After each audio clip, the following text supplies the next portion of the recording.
Patuloy pa rin po ang contact tracing sa Mandaluyong, kasunod po yan ng kumpirmadong kaso ng monkeypox sa lungsod. Ayon po sa City Epidemiology and Surveillance Unit, may mga binabantayan na silang close contact ng pasyente.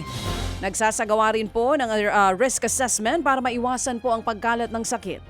Kinumpirma po ng local government unit ang kaso matapos kumalat ang circular ng pamunuan po ng isang condominium na nagsasabing may kaso ng mpox sa kanilang lugar.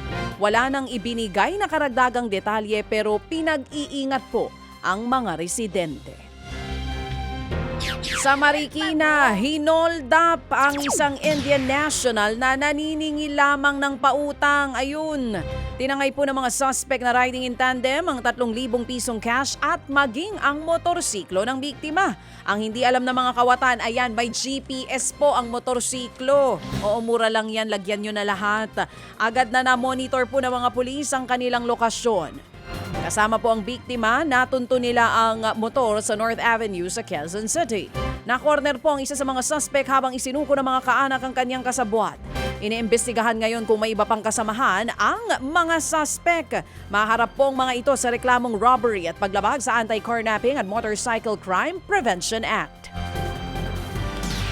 Samantala, kinasuhan po ng Napolcom ang isang pulis na nambastos daw ng 8 taong gulang na babae sa Taguig. Sa CCTV footage, kita po ang suspect na si Police Corporal Michael Nogales na pinipisil-pisil ang pisngi ng bata. Ay, naku po. Tinanong pa umano ng pulis ang bata kung pwede bang humalik. Kwento pa ng lolo ng batang biktima. Nabasa niya ang malaswang mensaheng ipinadala po ng pulis sa kanyang apo sa social media. Wala namang pahayag ang pulis. Nahaharap po siya sa reklamong grave misconduct and conduct unbecoming of a police officer. Kasunod po nito, hinikayat ni Napolcom Commissioner Ralph Calinisan ang mga nakararanas ng pang-aabuso mula sa mga pulis na magsumbong gaya po ng ginawa ng ina ng bata. Nanawagan din si Calinisan na higpitan ang recruitment process sa mga pulis. Pulis na naman!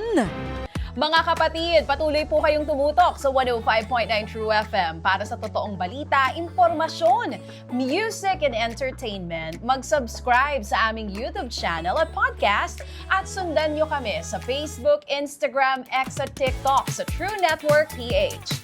Bisitahin din po ang aming official website, truefm.ph. At panoorin din kami sa True TV Signal, Channel 19. Kami po ang 105.9 True FM. Laging true sa'yo, kapatid.